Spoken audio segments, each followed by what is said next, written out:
Maria Sanchez never thought her marriage would end. At 27, she was already a police officer in a mid-sized city in New Mexico, wearing her badge with quiet pride. She had always been the sort of woman who carried herself with strength. Her mother used to say, "Mija, you have a lion's heart," and Maria had believed it. But no amount of training at the academy, no hours of late-night patrol shifts, could prepare her for what would come when her marriage to Daniel unraveled. Maria met Daniel when she was still in the academy.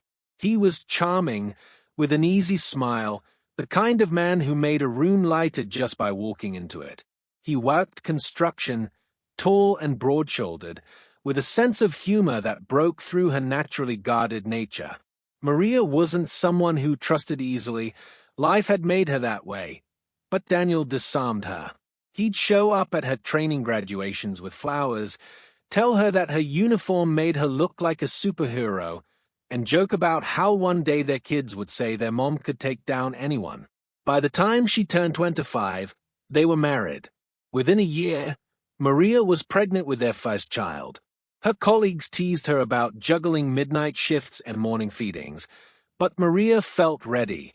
She had spent her life proving people wrong, and now she wanted to prove to herself that she could balance duty to the public with duty to her family. Their first daughter, Sophia, was born on a rainy Tuesday in May. Daniel cried harder than Maria did. He held the baby against his chest, whispering promises of protection and love. Those moments stayed imprinted in Maria's memory, even years later when things turned dark. 2 years later came Mateo, their son, followed by little Elena just 14 months after. 3 children in 4 years. Maria's life became a blur of patrol shifts, sleepless nights, breast pumps in the locker room, and hurried dinners reheated in the microwave. She wasn't the type to complain, but exhaustion carved its way into her bones. Daniel, at first, tried to keep pace.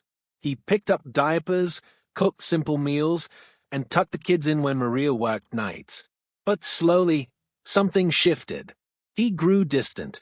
Arguments sparked over small things. Who forgot to pay the water bill? Who left dirty bottles in the sink? Why Maria never had the energy for intimacy anymore. Maria thought it was just stress, the kind that comes with 3 small children and tight finances. She tried harder. She swapped overtime shifts with younger officers to be home more often. She packed Daniel's lunch for work. She brushed off the times he stayed out late with friends, convincing herself he needed a break. But beneath it all, she felt a gap widening. The breaking point came one night after Maria had worked a 12-hour shift. She came home, still in uniform, to find Daniel sitting on the couch staring blankly at the TV. The kids were asleep, toys scattered across the living room floor. Maria dropped her duty belt on the table, exhaustion weighing down her voice. "You couldn't pick up?" she asked softly, not out of anger but desperation. Daniel snapped. "Do you ever stop? You're never here, Maria. You're always out playing cop while I'm stuck here drowning." The words hit her harder than any punch she'd taken on duty. She opened her mouth to respond, but the fight escalated too quickly. He accused her of loving her job more than her family. She accused him of giving up. Voices rose, the kids stared, and Maria felt a cold wave of fear when she realized this wasn't just another argument. This was the fracture they might not recover from. 2 months later, Daniel packed his bags. The divorce papers came swiftly, the ink drying faster than Maria thought possible. She found herself standing in the empty living room one Friday evening, the silence ringing in her ears. 3 children under the age of 5, a mortgage, a demanding job, and no partner to share the load. People often talk about heartbreak like it's a single wound. But Maria learned it was 1,000 cuts. Every night she came home to an empty bed. Every time the kids asked where Daddy was. Every birthday party where there was only one parent lighting the candles. Sophia, at 5, tried to be the little mother. She helped Maria with Mateo and Elena, holding bottles or fetching wipes. Mateo grew quiet. carrying confusion in his big brown eyes, and Maria often found him sitting alone with his toy cars, his small brows furrowed. Elena was still too little to understand, but Maria could feel the absence etched into her daughter's cries. Maria's colleagues at the precinct saw her soldier through it all. She was still the officer who chased down suspects in alleyways, still the calm voice in domestic calls. But beneath the uniform, she carried exhaustion so deep it felt like part of her skin. There were nights she sat on the kitchen floor after putting the kids to bed, back against the cabinets, staring at the pile of unpaid bills. The hum of the fridge was the only sound, and in those moments she felt the weight of every choice she had made. She thought often about Daniel, not in bitterness at first, but in disbelief. How could the man who once held their newborns with trembling hands walk away? How could he leave her to carry everything alone? Yet, Maria refused to collapse. Maybe it was pride. Maybe it was survival instinct. She poured herself into routine. She woke before dawn, packed school lunches, dropped the kids off at daycare, then reported for roll call. At night, she kissed 3 foreheads, whispered promises she wasn't sure she could keep, and forced herself to believe they would be okay. Her mother, Rosa, became her anchor. A retired nurse, Rosa moved closer to help with the children. She would bring caldo de pollo, fold laundry, and tell Maria, "One day, he'll regret this." A man doesn't walk away from gold without realizing the loss. Maria wanted to believe her, but the bitterness was growing. Daniel had started a new relationship within a year of the divorce. Maria saw photos on social media. Him smiling with a woman at a barbecue, his arm around her waist. It felt like a slap each time. Still, Maria didn't speak ill of him to the children. She knew that no matter what he had done to her, he was still their father. When Sophia asked why Daddy didn't live with them anymore, Maria knelt to her level and said softly, "Because sometimes adults can't fix their problems, but it doesn't mean they stop loving you." Inside, though, Maria wrestled with rage. The years that followed were a test of endurance. The kids grew, and so did Maria's responsibilities. Sophia entered elementary school. Matteo learned to ride a bike. Elena scribbled drawings for her. Each milestone brought Maria joy tinged with sadness, because Daniel missed them all. Yet slowly, Maria rebuilt herself. She learned to budget with precision, to accept help when offered, to lean on the quiet strength of her community. Fellow officers would cover her shifts when a child was sick. Neighbors would mow her lawn without asking. Maria hated feeling indebted, but she realized independence doesn't mean isolation. There were still lonely nights when she would glance at the empty side of her bed, the silence pressing down on her. But then a small voice would call out, "Mommy," and she would get up, tuck a blanket tighter, kiss a soft forehead, and remind herself that she was enough. What Maria didn't know then, what she couldn't possibly have imagined, was that Daniel's story hadn't ended. Far from it. Choices made in selfishness have a way of echoing back, and regret has sharp teeth. But in those early years, Maria carried only the weight of absence, unaware that one day the man who left would come back knocking, begging for forgiveness. Daniel never imagined regret could creep into a man's bones so quietly. At first, after the divorce, he thought freedom would taste sweet. He told himself he needed space, that Maria's job had made her cold, that he was suffocating inside a house filled with crying babies and unopened bills. When he signed the papers, he believed he was stepping into a new chapter. For a while, it even seemed true. The woman he started seeing after leaving Maria was younger, carefree, without the weight of responsibility. She liked bars on weekends, long drives to nowhere, laughing at jokes that Maria would have rolled her eyes at. With her, Daniel felt 21 again, like the world wasn't pressing down on his shoulders. But illusions don't last. 6 months into that new relationship, cracks began to show. She didn't understand his long hours at construction sites. She didn't want children, not his, not anyone's. She complained about his ex-wife, though she had never met Maria, and she resented the weekends he set aside for visits with his kids. And those visits, at first Daniel thought they would be easy, just Saturday afternoons at the park. But facing his children after the divorce was never simple. Sophia was polite but distant, the way children learn to guard themselves when they are afraid of more loss. She would sit across from him at a fast food booth, her little hands folded, speaking like a child too old for her years. Matteo was quiet, watching him with eyes that seemed to ask questions Daniel couldn't answer. And Elena, she was still so small, she clung to Maria's leg during drop-offs and cried when Daniel tried to pick her up. Those moments stung more than Daniel admitted. At night, when his new girlfriend fell asleep, Daniel would lie awake, staring at the ceiling, haunted by the sound of Elena's cries and the look on Maria's face when she handed over the kids. Maria never fought in front of them. She never badmouthed him. She only stood there, steady, her eyes unreadable, and in some ways that made him feel even worse. 2 years passed, and the new relationship ended. Daniel moved into a small apartment on the edge of town, the kind with peeling paint and neighbors who kept to themselves.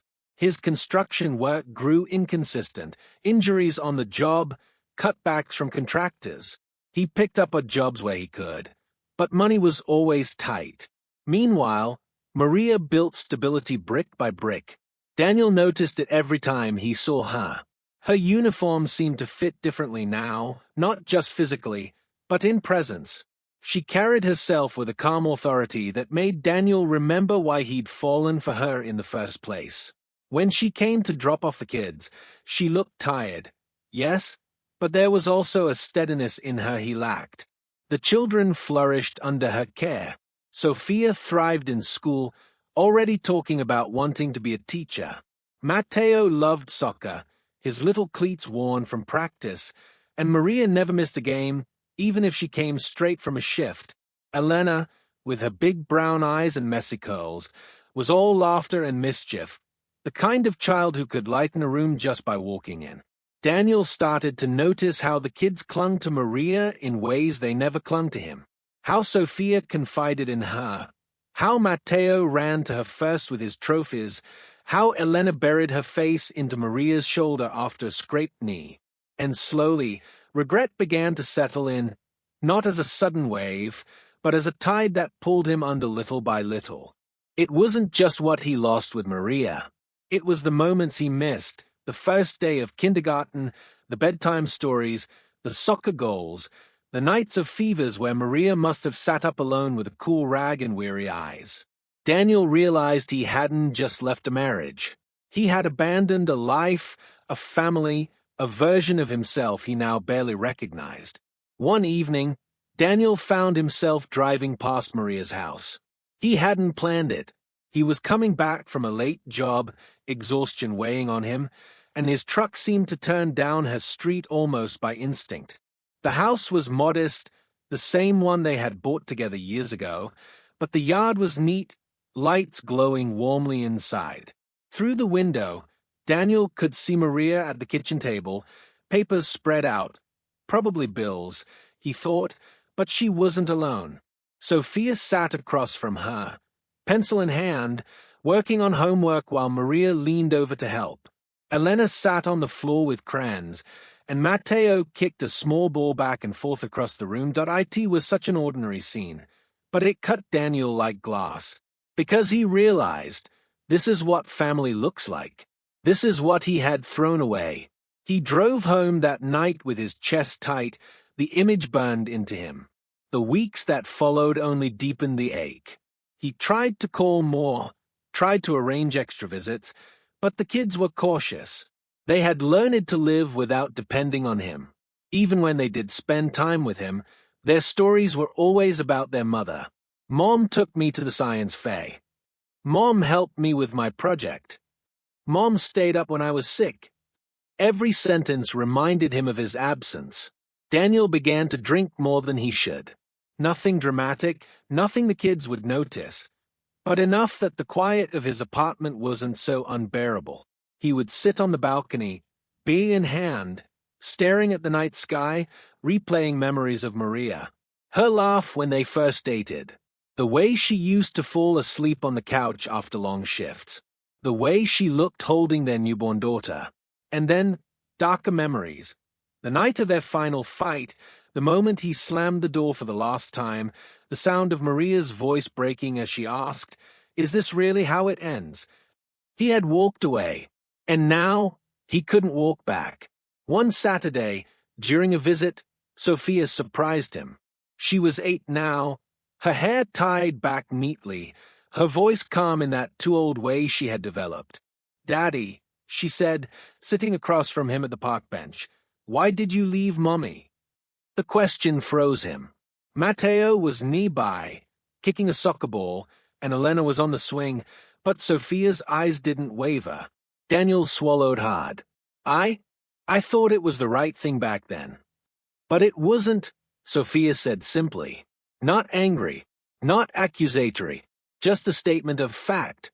Daniel nodded slowly, shame heavy in his chest. No, it wasn't. That night, Daniel couldn't sleep. He kept hearing his daughter's voice, her simple truth cutting deeper than any fight ever had. The more he thought about it, the more he realized. Maria hadn't just survived after he left. She had grown stronger. She had become both mother and father, protector and provider. And while he had been drifting, she had been building. Regret, once a quiet whisper, became a roar inside him. He wanted to say something to Maria, to tell her he was sorry, to admit he had been blind and selfish. But every time he saw her, words failed. She was polite, civil, focused on the children. She never gave him hostility, but she never gave him warmth either. Her guard was up, and Daniel couldn't blame her. Years slipped by this way. Daniel caught between the life he lived and the life he lost. The kids grew, Maria thrived, and his own world felt smaller, emptier. One evening, Matteo's soccer team played a big championship game. Daniel showed up, sitting quietly at the edge of the bleachers.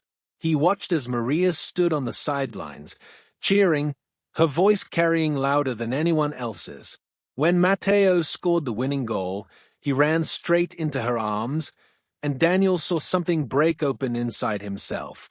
That should have been him too. That should have been both of them together, celebrating their son. Instead, he was a shadow on the sidelines. And for the first time, Daniel admitted to himself, out loud, alone in his car afterward, "I made the biggest mistake of my life." It wasn't just regret anymore. It was devastation.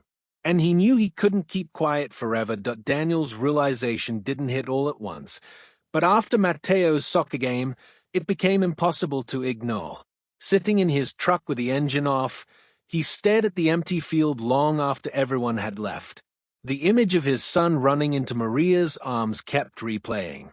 He tried to imagine what it would have been like if he had stayed. What if he had been the one standing next to her, cheering with her, hugging their son as a team? Instead, he was the man in the shadows, the one who walked away. That night, Daniel sat at his kitchen table with a pen and a blank sheet of paper. He hadn't written a letter in years, but the words tumbled out messy and uneven. "Maria, I know I don't have the right to say this. I know I broke something in you and in our family that I can never fully fix. But I need you to know I regret leaving. I regret missing every birthday, every night I should have helped, every fight where I chose pride over love. You carried what I abandoned, and I see it now. I see how strong you are, how much you've given our kids. I should have been beside you. I'm sorry. I don't expect forgiveness. I just want you to know." He folded the letter, but he never sent it. Maybe out of fear, maybe out of cowardice. The truth was, he didn't know what he wanted from Maria. Did he want her back? Did he just want absolution? Or did he simply want to be less haunted? Weeks later, an opportunity came unexpectedly. It was Sophia's 10th birthday. Maria hosted a small party at her house, balloons in the backyard, homemade cake on the table. Daniel was invited, mostly for the children's sake. He showed up with a wrapped gift and the uneasy feeling of being a guest in a place that used to be his home. Maria greeted him politely at the door. "Hi, Daniel." Her voice was calm, neutral. She wore jeans and a simple blouse, her hair tied back. She looked older, more tired, but also stronger, like someone who had walked through fire and come out the other side. The party was lively. Kids ran around, laughter filled the yard, and Sophia beamed as she opened her presents. Daniel gave her a sketch set, remembering how she loved to draw. Her eyes lit up, and for a moment, Daniel felt something warm flicker in his chest. But what struck him most wasn't the party. It was the way Maria moved among the guests, organizing, smiling, making sure every child had cake and every parent felt welcome. She wasn't the exhausted young wife he had left behind. She was something else now, whole, independent, unshakable. Later, when the kids were distracted, Daniel found himself standing near her in the kitchen. He hesitated, then said softly, "You've done a good job, Maria. With them. With everything." Maria glanced at him, her expression unreadable. "I didn't have much choice." The words weren't cruel, but they carried weight. Daniel nodded, swallowing hard. "I know." For a long moment, silence stretched between them. The sound of children's laughter filtered in from outside. Finally, Maria turned back to arranging plates, as if the conversation had already ended. That night, after the party, Daniel sat alone again. And for the first time, he realized regret wasn't enough. Saying sorry in his head, writing letters he never sent, that wasn't enough. If he wanted any chance at rebuilding even a fraction of trust, he had to show up. So he started small. He asked Maria if he could attend Matteo's practices, not just the games. He offered to pick up the kids from school once a week, even if it meant rearranging his work schedule. He showed up on weekends with groceries, not just gifts, telling Maria, "For the house, not for me." At first, Maria was skeptical. She allowed it because the kids seemed happier, but her eyes stayed watchful. She didn't let him forget the years he was absent. She didn't rush to thank him or soften toward him. But over time, the children began to notice the difference. Matteo bragged to his teammates, "My dad comes to practice now." Elena, who once clung to Maria, started running into Daniel's arms during visits. Even Sophia, who had carried her mother's burden of maturity, began to lower her guard, letting Daniel back into small corners of her life. For Daniel, each little shift felt monumental, but the person he most wanted to reach remained the hardest. One evening, after a school event, Maria and Daniel stood side by side in the parking lot, watching their kids climb into Rosa's car for a sleepover. For once, it was just the two of them. Maria crossed her arms, her gaze fixed on the night sky. "Why now, Daniel? Why after all these years?" Daniel's throat tightened. He had rehearsed 1,000 answers, but standing there, only the truth came out. "Because I was a coward," he admitted. "I thought leaving would make life easier. It didn't. It just made me a man who ran away from his family. And I hate who I became without you. Without them." Maria's eyes flickered, but her face stayed composed. "Do you think saying that fixes anything?" "No," Daniel said quickly. "It doesn't. I know it doesn't. I want to try to be better. For them. For you. If you'll let me, even if it's just as a co-parent. I don't want to keep being the man who left." Maria studied him for a long moment. Finally, she said quietly, "You can't erase the past, Daniel. But the kids deserve a father who shows up. If that's really who you want to be, prove it. Not for a month, not for a year. Prove it for the rest of their lives." The conversation ended there, but Daniel carried her words with him. And for once, he didn't run.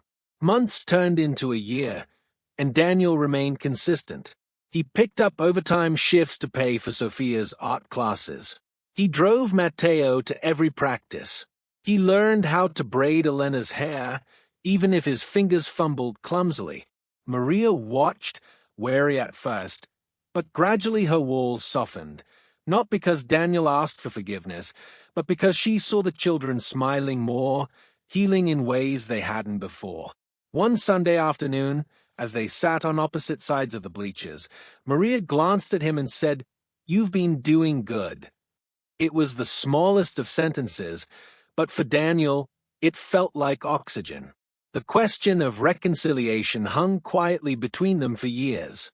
Some friends encouraged Maria to give him another chance, others told her not to look back. But Maria wasn't interested in rushing a decision. She had built her life without Daniel. She wasn't going to risk it on empty promises. So she waited, not for words, but for consistency. 5 years after the divorce, something shifted. It was Sophia's middle school graduation. She stood on stage in her cap and gown, her smile wide, her eyes shining. When she looked out into the crowd, she didn't just see her mother. She saw both her parents, standing side by side, clapping, united in pride. Afterward, as the family gathered for photos, Sophia wrapped her arms around them both and whispered, "I'm glad you're both here." Maria looked at Daniel then, really looked at him, not the man who left, but the man who had clawed his way back, inch by inch, with patience and effort. And in that moment, something inside her softened. That night, after the kids were asleep, Maria and Daniel sat on the porch together. The air was warm, cicadas humming in the distance. For a long time, they didn't speak. Finally, Maria said, "You know, forgiveness isn't about forgetting. It's about deciding the past won't control the future." Daniel turned to her, his voice barely steady. "Does that mean?" Maria gave a small, tired smile. "It means you're not the man who left anymore. But whether we ever find our way back as a couple, that's not about forgiveness. That's about trust, and trust takes time." Daniel nodded, tears stinging his eyes. "Then I'll wait, as long as it takes." Maria didn't promise anything more that night, but for the first time in years, she didn't feel anger when she looked at him. Instead, she felt something quieter, steadier. Hope. The years ahead weren't simple. They weren't suddenly back to the couple they once were. But they learned to co-parent with grace, to share milestones, to celebrate birthdays side by side. And slowly, trust began to grow again, not because of words, but because Daniel proved, every day, that regret had turned into action. Maria never forgot the pain he caused, but she also never forgot the strength she found in herself because of it. And Daniel, for the rest of his life, never stopped remembering the night he drove past that glowing house and realized what he had lost. Some mistakes can never be undone, but some can be redeemed, slowly, quietly, through years of showing up. And for Maria and Daniel, redemption didn't look like a fairy tale. It looked like two parents clapping side by side at their children's milestones, finally learning that family, in all its fragile imperfection, was still worth fighting for.